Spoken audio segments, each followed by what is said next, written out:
So just quick, Joe, like Yeah. you haven't always been a trainer. Yeah. You have worked had another job in the military. Is there anything that you've brought over from your time in the military into training? Is that something that? Yeah, I think definitely. Yeah. I think one of the best years really I spent was at Sandhurst. Yeah. You learn so much at Sandhurst. It's an amazing place to not only learn to be an officer in the British Army, but also just generally about how you run things, how you act as a platoon commander, managing people, and so I learnt a huge amount from Sandhurst and all through the army. I think in general, you know yourself, you pick up bits through every part of your life, don't you? Whether it be school, university, gap years, jobs, whatever it might be, and put it all together. And certainly, I think I draw a lot of what I learned in the army to what I'm doing today. Yeah, and you, from what I've read, you sort of were an amateur jockey as well. That's right. Yeah. You won a couple of races, military races. Yeah. You also got to ride for the Queen. Yeah. How did that sort of opportunity come about? So I was very lucky when I was at Sandhurst. I started riding in point-to-points when I was 16. I started riding out for a local point-to-point trainer when I was 14. Yeah. Just loved it, and I sort of carried on riding point-to-pointing through university and school, university gap years. I had a gap year in New Zealand and rode out there, and then when I was at Sandhurst, obviously you're not allowed phones, you're not allowed contact with the outside world or anything. You're just full in the officer training. Yeah. And there was a big race called a big military race called the Grand Military Gold Cup at Sandown, which used to be in March. Okay. And the commandant at Sandhurst was the big boss at Sandhurst was in the Royal Irish Regiment, and the Royal Irish Regiment had leased a horse to run in the Grand Military Gold Cup in March. Yeah. And their jockey was a girl called Lucy Horner, who again was in the Royal Irish Regiment, but the night before the Grand Military, she was caught in a mortar attack in Northern Ireland. Oh God! And couldn't get back. And I was the last minute sub. So from Sandhurst, I got in the commandant's car and we went off to Sandown. Yeah. Rode this horse called Folly Road. We're now training from Folly House, and he won. Yeah. And from there, we got taken off to Windsor Royal Lodge for a drink with the Queen and the Queen Mother. Saying about your connection, obviously with the Royals, you've got a couple of horses for King Charles and Queen Camilla. Yes. Is that through your previous connection with the Queen, or is that something that came about? Yeah, so obviously I was very lucky when I was at Nicky's to ride a horse called First Love for the late Queen. Yeah. And won on him 3 times, which was such an honour. Yeah. And then obviously when we started training, we had a wonderful supporter, a chap called Sir Chips Keswick. Yeah. And he was a wonderful man. Poor chap, he died 18 months ago now. But he had lots of nice horses with us. We had 2 Cheltenham Festival winners for him, Present View, You Wear It Well. And he was great friends. He and his wife were great friends with the current King and Queen. Yeah. And so when the current Queen was the Duchess of Cornwall, she sent us a couple of horses. We had a bit of luck with a horse called Pacify, who won 5 races on the bounce, including a listed race at Kempton. Yeah. And was second in a Grade 2 at Cheltenham. And really on the back of that, when the late Queen died, they supported us with a few horses, and we've got a very nice youngster called Fine Shot, who was 3rd in a bumper last year, only got beaten a length at Huntingdon. The races worked out quite well, and I think he could be quite a nice horse. So far this season, you've got 49 winners to date, strike rate of 31%. What is there anything that you've done differently this season to sort of? Because I know last season it took you to March to get to 50 winners. Is there anything that you've done differently this year? No, it's been amazing. No, we haven't done anything differently. We've just got lovely young horses. I think just in the last week itself, we've had 6 novice hurdle winners. They're the future. And no, we haven't done anything necessarily differently. But amazing that the horses have held their form really through the summer, through the autumn, and now we're in the winter. They've held their form all the way through. So long may that continue. We've just got a nice flow of horses coming through, and just a great team of staff and a good team of horses, and thankfully very loyal owners who keep supporting us. When you purchase horses, you tend to leave them a year in Ireland. Is there any particular reason behind that for doing that?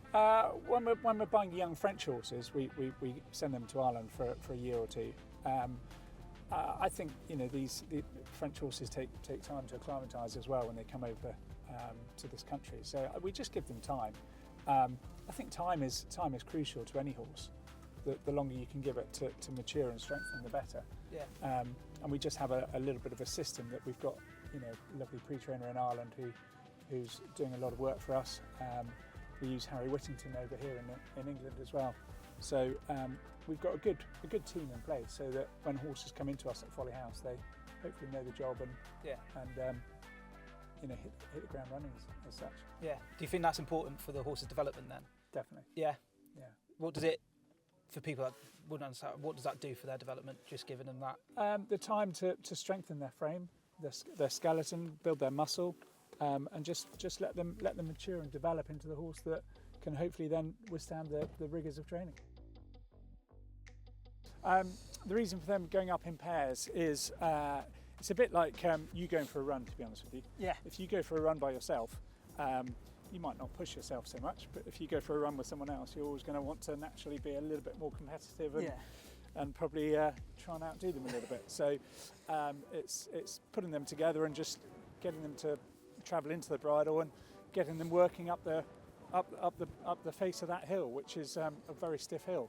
Yeah. So it's just getting them working harder and educating some of the youngsters as well. What's it that you're looking for in particular when they're out on the gallops and doing their work in the morning? So when you're out on the gallops with them every single day, and so you see the changes in them the whole time, subtle changes. Just how they're looking themselves, how they're looking how they're acting. Certainly here we've just seen these 6 horses doing a bit of faster work. You want to see them relaxing on the way home. You don't want to see them uptight. You're just working out when they clear, when they get their second wind,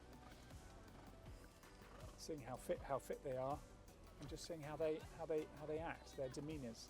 If you could have any 3 jockeys from history to ride for your yard, who would you pick?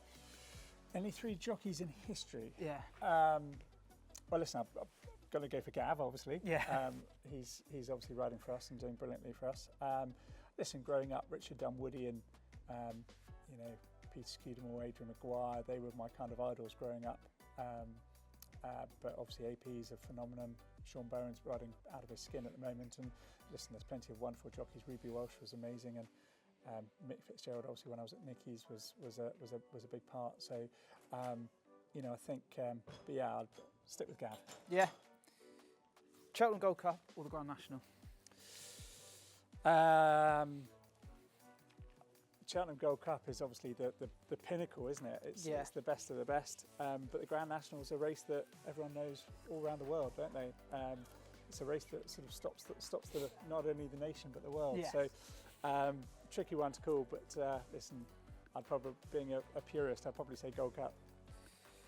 So when running at Ascot, is it an enjoyment running there? What's it like to saddle up a runner at Ascot, and how's it like to have a winner there? I mean, Ascot is a phenomenal race course. Yeah. It's I love all the flat racing at Ascot. Yeah. Royal Ascot is incredible, and having winners at big tracks like that is what it's all about. Those big Saturday meetings, and it's a wonderful race course, and just lovely having horses good enough to run there, and in the big races when it comes off, it's a wonderful feeling. Can you remember who your first Ascot winner was? First Ascot winner? God, that's a very good question. Have you got it written down? I have got it written down. Was it Knight and Coombe or was it graduation night? I'll give you a hint, go with your first answer. Knight and Coombe. It was Knight and Coombe. Okay. Yeah, Darryl Jacob on board, Yeah. 21st of November 2009. There you go. How going off your memory, how much do you remember about that winner? Well, obviously not enough because I thought it might have been graduation night. He was a wonderful horse, nice and keen. He was bred by my parents. He must have been good. I even rode a few winners on him. Yeah. I think I won on him on his debut in a point-to-point at Barbary Castle many years ago. Wonderful horse. He was our first winner from Folly House when we moved up here. He won the Summer Cup, Summer National that was obviously dwarfed into the Summer Cup. But he was a great character and lovely horse. So your parents bred it. How much was it? How special was it to have him then in yard, winning for your yard, with obviously the connection all the way through his sort of life? Yeah, I don't think I've ever seen my dad so proud as when he won the Summer Cup. To be honest with you, forget what my sister and I have ever achieved in our life. It's more about breeding a winner. Very special, great sort of family moment. So you get to pick one of a trainer that you have to be stuck in a desert with. Right. Who are you picking? One other trainer I've got to be stuck on a desert island or in the desert. In the desert. Who's getting you out of there? Who's getting me out? Do you know? I think someone like Tom Simmons. Yeah. I lived with him for a few years at Nicky's. He's a very intelligent, witty chap, and I think he'd find a way to get us off there or out of there somewhere along the lines. But good question. Morning on the gallops or afternoon at the racecourse? Morning on the gallops. Just love being around the horses. You know, it's very incredible. What's the first thing you think of, or what's the first thing you do when you have a winner? Give everyone a hug. Yeah. We were at Worcester and we were standing up on the balcony and actually we had a winner that day. I was with two of our three kids, and anyway we celebrated and we sort of gave each other a bit of a hug, and my 9-year-old boy said he wished he'd done the griddy. Do you know what the griddy is? I do know what the griddy is. Signature celebration. Yeah. So he was disappointed he didn't do the griddy. Your family do go to a lot of the racing. You see them a lot of the time at the racing. Is that something that you're keen to have when you go racing? Is your family there with you? Yeah, they love it. Yeah, they love it. The kids all love it, and they're passionate about it. So it's great that we can enjoy it together. So, getting into training, what was or who was the reason why you? Obviously, your connection with the army, but why did you want to become a trainer? I suppose, listen, I was very lucky. My riding career, riding lots of nice horses, but you know, I was never going to be a professional jockey. Just being an amateur was where I was, and I love being around horses and working for a couple of big trainers and seeing how they do it and trying to sort of follow suit. So yeah, training was a sort of natural progression away from riding, and it was something that I was keen to sort of jump into. And obviously it's only once you jump into it do you realise quite how hard it is and how tricky it is, but it's so rewarding. Yeah. Last question for you then, Jamie, is when you retire, what will you look back on as your proudest moment? I don't know. I hopefully got a few more moments in me before I retire, but I don't know. I suppose so far, if you look back on it, graded winners, Grade 1 winners, very special to get that up at Aintree last year. Winning the Hennessy was a big moment. Paddy Power, Cheltenham Festivals. We've had some good moments so far. Hopefully, plenty more to come. Yeah. Brilliant. Thank you, Jamie. Lovely. Thanks very much.